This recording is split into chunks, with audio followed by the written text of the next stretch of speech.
Hello adventurers, and welcome back to my channel. Today is kind of one of those bittersweet days. As I've been out adventuring, you've seen on some of my other videos the things I got into, but toward the end of the evening I was really looking to see if I was ready to leave. And that's always a tough one for me because I truly love this area, but I still have a few more days I technically could stay here without expanding over the 14-day limit. However, I also have some other things that I kind of need to get to. And so giving up this spot is going to be very, very hard. Life on the road is always filled with ups and downs, ebbs and flows. And every so often you find that perfect place that's just amazing. And that's what this has been. Now, despite this being a pretty perfect place, it's also not completely perfect. There's several things here that were kind of wonky donkey. For example, this is kind of where an old road used to be, so that made it where a lot of people who used to camp down that old road used to just like think that that's a spot. They would drive through. So more than a handful of times that's happened while I've been sitting here, and then they turn around in my campsite. And so that's not ideal. Also, there's this giant boulder that I have to back around every day. There's also been this strange irrigation system next to the boulder that I have to kind of like back through the trenches to get over to my campsite. And so that's been a little strange every day because as the people have come across it, it has changed it daily. So that's been kind of an adjustment. And then there's the road. The location I've selected is right next to a road. So that means that especially on the weekend, I've heard tons of people on side-by-sides, four-wheelers, quads, and dirt bikes. And then I've also heard people who have just blasted loud, super crazy loud. Like whenever I'm saying loud, loud doesn't do it justice, music, as they've gone down the road. So even with all of that, I have loved this spot. And I think you kind of have figured out why. I can be tucked up into the actual woods that gives me this perfect, like, cocoon of happiness. And I also have the river, or the creek as they call it. This is part of the fact just down this way. The creek has been amazing, and I'm not going to get into it tonight because it is very, very icy chilly out here. But you can see I have this perfect path.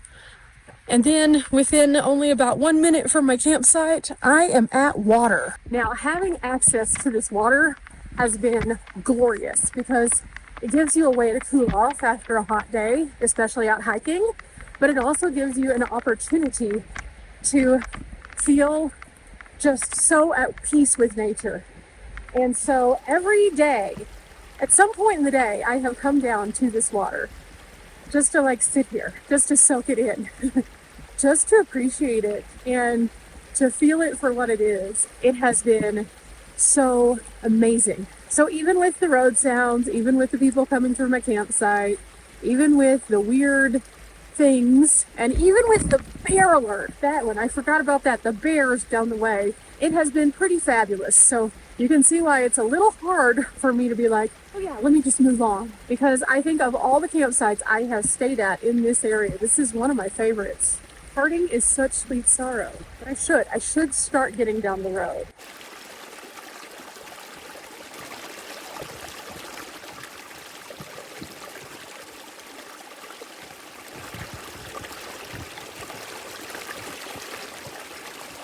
So despite the fact that I don't have to leave, I think making the tough choice to leave. And I already have kind of like a little plan for where I would like to go next and kind of what that's going to look like.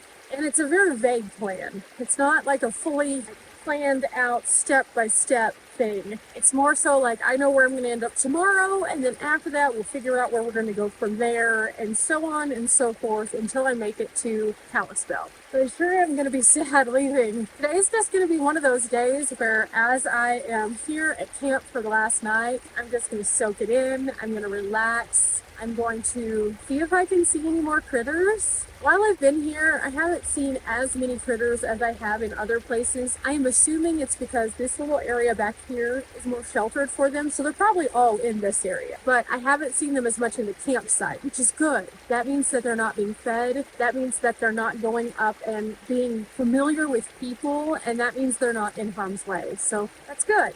But also, it's been kind of quiet in way of critters. So I've just been soaking it in when I do see them. I think I'm also going to go ahead and put my tent away. At least I'm going to fold it up. I'll put it in the roof probably in the morning because I need to get some things down, move some stuff around. And I'll get the van fully ready in the morning. But yeah, I'm so sad. So back toward camp I go. And I guess I'll get started on trying to figure out how to fold up that tent. Again, it's not a true circle tent, so this should be interesting. Now, while I've been here, it has rained and the tent has done pretty well. It's a $15 Five Below tent for those who don't know what I'm talking about. I used it as a decoy tent and it's done fair. The stakes were terrible. I would not probably use those, but I was able to weight it down and that wasn't that big of a deal, so it worked overall. But now comes the hard part, folding a tent. Oh no. First things first, I'll remove the little rain fly, which actually worked. I'm surprised. Next step, we're gonna unzip it and remove all the things we used to like weight it down, which happens to be a bunch of these. Now here comes the interesting part. I think if we zip this back up, then we can just kind of fold it into itself with these support beams. I don't know. We're about to find out.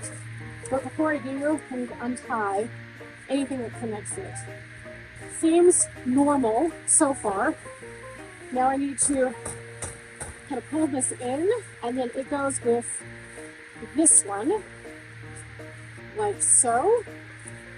And then this one goes across to this one, also like so. And then we have the circle, which now that we're here, this is going to be the weird part. It somehow folds into itself. I'm not sure how though. And there's not really instructions for this. And this is why it's going to be a strange day putting the tent away. Because it doesn't seem to want to do the thing that it's supposed to. But somehow this will fit again. I swear it will because it came out. So this could take a minute. Okay, I basically hot dog tacoed it, but the problem is now I have to get the strap all the way around without it popping back out. And that's also a little bit harder because it doesn't seem to want to go, but this is why I took off my white sweater because I knew it was going to get messy. See, it's just like stuck here. Somehow it's like stuck in the hole, but not where it needs to be. Okay, maybe like this? I don't know. And then we could go over maybe?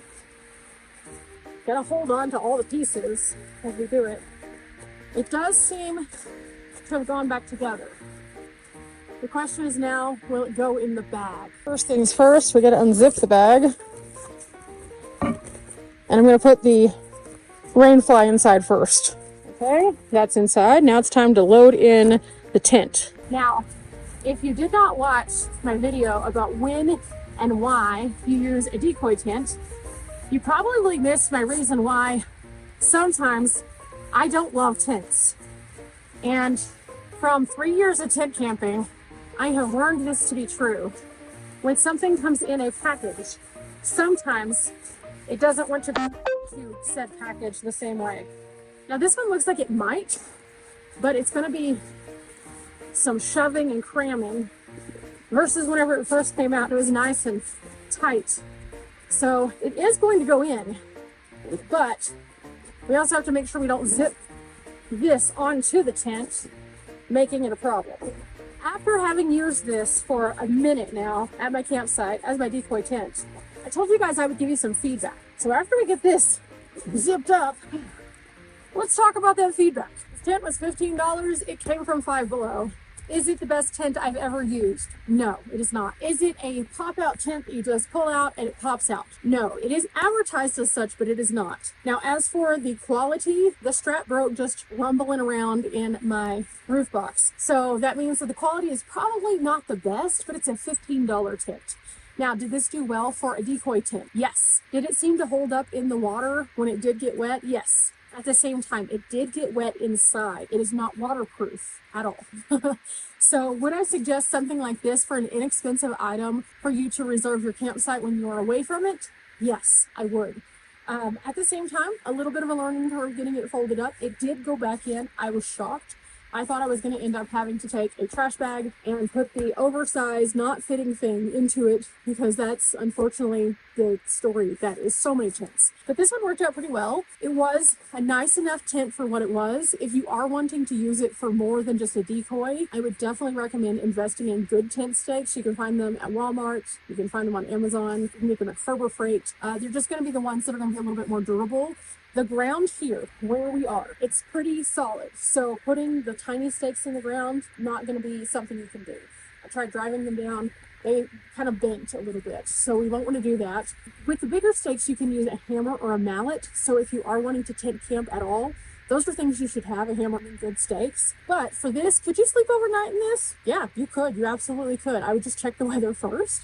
I definitely wouldn't say it's a 2-person tent. It would be pretty cramped for 2 adults, maybe 2 kiddos, but definitely not 2 adults. But it does work. It works really, really well. So I'm really happy that we spent the $15 to invest in a decoy tent and that I could share it with you guys. But I may be using this some more along the way. So I'll continue giving you feedback if it rips, tears, does anything like that. But for now, it's done. Just in time for another noisy guy. Now this guy lives up in my roof box, and I'll put it up there in the morning when I crawl up to do some other things. But for now, it is time for me to do a little bit of unwinding. There's lots of people who are going by this afternoon because, again, it's a nice place to stay. It does usually calm down a little bit as people are getting into the nighttime hours, so I know that it will be short-lived and then everything will be normal because it is now the regular week again. So people are just kind of doing their last-minute things before they clear out in a lot of these sections. But again, this area has been so good to me.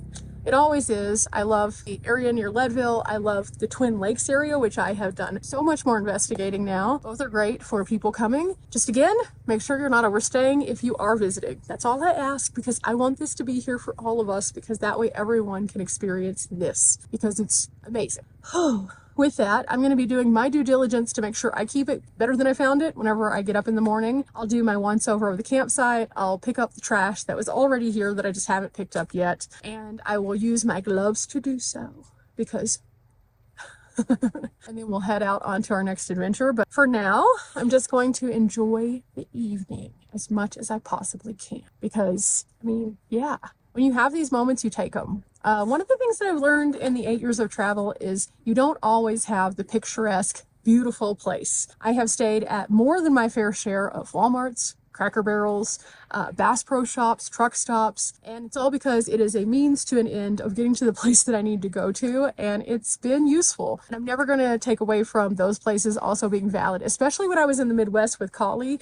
We found so many great Cracker Barrels and Walmarts. However, when you do get into these remote spaces, it is so nice just to be able to just look out your doors and there's something gorgeous. Walk over to the water and there's something beautiful. Check out a campsite and don't want to leave, but again, you have to. You have to, guys. I'm so looking forward to coming back to this area, and I want to be able to bring my friends here because I think they would love this as much as I have. It's been so refreshing. I think that there's something really special about the mountain air. It just makes you feel good. Not to mention, while I've been here, I have done so many hikes. And that was one of my goals of setting out on this particular adventure this time, was that I wanted to keep up with my hot girl walks because they've been just so beneficial to me. But I wanted to see areas that I've wanted to come to and see in the past that I haven't been able to because of my lungs. And that first day that we all hiked at Clinton Gulch and we were able to go around and I was not winded was the first day in a long time that I have felt like, yeah, I can do this. I can be in this special place to me and fully experience it. Now, am I going to go hike a 14er? No, I don't know that I'll ever hike a 14er, guys. I don't know that that's on my bucket list. I don't know that that's in my wheelhouse. I don't know that that's something that my body wants to do. And trust me,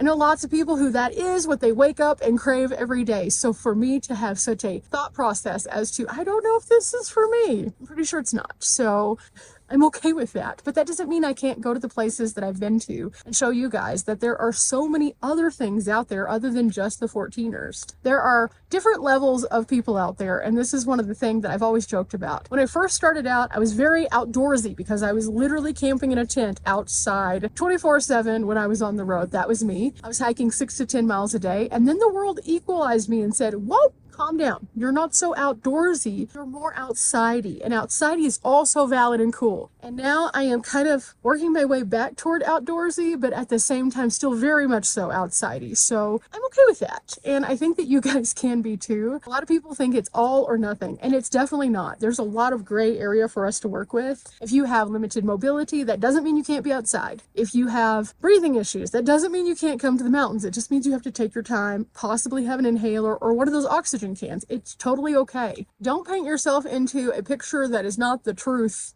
guys. Stereotypical doesn't mean everyone. That doesn't mean you have to be that to do this. That just means that that's the stereotypical thing. That would be like me saying that all van lifers, like all of us out there in van life land, are exactly the same. We are not. We are all vastly different. We are super different creatures. We have different habits. We have different ways we move. We have different things that we seek out. We have different adventure styles. I have met van lifers who literally will wake up in the morning and summit a mountain and then go for a cold plunge and then run 5 miles. No joke. They are the overachievers. We are not that. I've also met people who just enjoy pulling up to a campsite, setting up their situation and staying there and not leaving the campsite at all for 14 days. So there are vast differences in each direction, and neither one of them is wrong as long as it is the thing that you are the most interested in. So while I'm sitting here teetering on outdoorsy, outsidey, I know that not everybody's going to be in the same boat, and that doesn't mean that you should be discouraged just because you can't do the same things. If anything, 8 years has taught me that I'm more resilient than I thought I was, and I'm more capable than I ever imagined. But I've also had to endure a lot of ups and downs. And so in 8 years, I have gone from the best physical condition I was in to the worst physical condition I was in to a decent physical condition, and it's all part of the ebbs and flows of everyday life. I really hate when people discourage others. And that's one of the things that I've mentioned numerous times here on the channel before, is when people discourage others, they take away the joy from that other person and they just like suck it out. It's like, and sometimes the people who are stealing that joy, the reason why they do it is because it's not what they want. It's not what they want to do. It's not what they want to hear themselves. And especially if it's someone who has like a YouTube channel or something, if they're saying that their way is the only way, that's because they don't want to try the other ways, or they're just not interested. So if you're finding somebody online who is discouraging you from doing the thing that you feel the most comfortable with, it's not your people. And that's one of the things that I think van life has also taught me, or rather being in the outdoors has taught me. Not everyone is your people, and that's okay.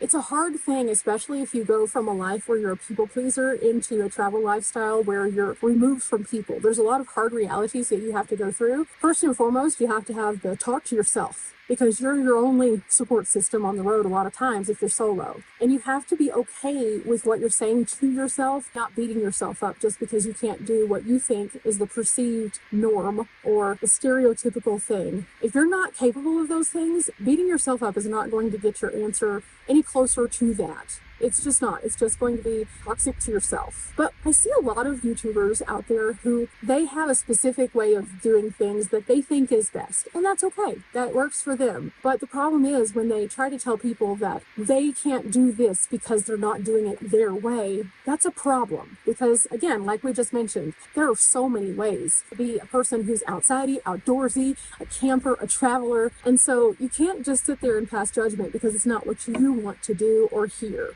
And for the audience who tells YouTubers, hey, you should do this, a lot of times people don't understand that sometimes like well-meaning advice comes across as not so nice in those cases. Now, if you're like me, I can hear well-meaning advice and be like, oh yeah, that sounds like a great idea. And potentially I'll do that at some point. And I have a bucket list filled with your ideas because every state that I go to, I end up tapping into a few of those. But there's a lot of people out there who their way is the only way, and that's the way of the highway. And if you don't like it, there's the door. But at the same time, that's not good either. So don't let somebody steal your joy just because it's not your personal journey at that moment. And don't let them steal your joy because you are living your life authentically the best way that you can.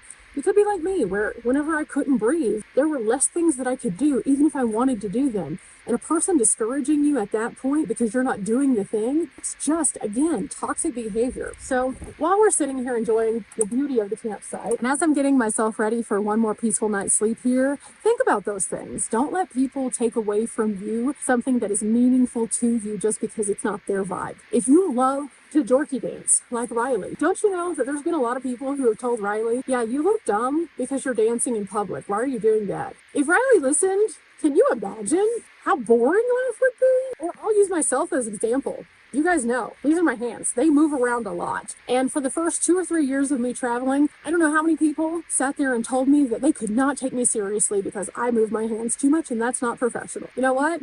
If I decided at that moment to be like, I would hate myself. Because that's not me. You have to be your authentic self, and your authentic self isn't going to please everyone, and that's okay. If you like camping in the forest and you refuse to camp at a Walmart or a Cracker Barrel, that is your journey. Don't let someone take that away from you. If you're a person who remotely camps only every so often and prefers to do city camping, you're not wrong either. We're all right as long as we're obeying the rules and also following what is important to us. And I think that that is the most positive thing that I can say to you guys over and over and over again. Be yourself. I say that whenever we talk about YouTube and how some people would like to start YouTube, and I always say be yourself. But I mean that in every aspect of your life. Don't let someone else dictate how you live your life, but also don't limit yourself by thinking you have to be a carbon copy of someone else. Because at the end of the day, we're all on this journey at our own time and pace. And that doesn't mean that our journey is any less than someone else's just because we move at a different speed or because we have different goals. If your goal is to hike a mile a day and to get active, yes. If your goal is to sit and play video games, yes. If your goal is to go fishing at least twice a month, yes. I'm going to encourage you to do all of those things. You know why? Because people who encourage you to get out there and do those things are actually speaking from the heart. We want you to have the quality of life that we experience ourselves. And because of that, that doesn't mean that I want to go fishing twice a month or that I want to walk a mile every day or I want to play video games. But it means that I can see that that inspires you and brings you joy. So you should be doing that. And that's with anything, not just van life. Sure, we can talk about van life because we have a pretty campsite, but it should apply to every aspect of your life. Don't let people lessen who you are because they don't feel good enough about themselves. I have one person who watches my channel who has time and time again told me I shouldn't use certain kinds of products. And the reason why they tell me that is because they don't use those products. And then they offer a suggestion which I can't use because I have skin sensitivities. And then they get really mad. And this has been ongoing for like 2.5 years. If I can listen to somebody tell me that I need to clean with a different product for 2.5 years and not let it bother me to the extent of letting it dwell, you can too, I promise. If you have somebody who is telling you that something you are doing is wrong, but it works for you, why are you listening? We've talked about this before. Earmuffs, guys. I take time out to talk to you guys personally like this because, again, I know that there's a lot of people out there who feel very discouraged with the way that the world is right now, and they kind of feel helpless. There's a lot of subjects that have been going on involving travel, nomad community, and things like that. And it can be a Debbie Downer kind of moment, but in the infamous words of the movie, Just Friends, there's a mom on there who is talking and she sings this little song, be yourself, be yourself. And it's true. As silly as it is, it's just a movie. Be yourself and let that carry you from place to place. Shine with everything in your being outwardly and reflect the positivity and joy that you have. And the rest falls into place. And who knows, maybe you'll find another campsite like this. I think that that's the thing. You can get super discouraged when you go into a place that's super, super busy. But if you put your nose to the grindstone and just keep on looking, you're going to find the answer. And that's very much so the story of life as well. So I know today was a little weird. I know today was just kind of a somber time of me getting myself together so I can leave this gorgeous place. But we packed up a tent, we got ourselves in a little bit better place, and now I am going to go rest and relax so that in the morning when I wake up, we can hit the ground running, minus the trash pickup that we got. Remember guys, we're not here for a long time, but we are here for a good time. Thanks for being the best part of the channel and sharing these moments with me. I hope that through what we chat about, that it helps you guys too, because you guys have been there during some of the weird times in my life that you might just not have known about, and it means a lot to me. So I appreciate you. Until next time, bye.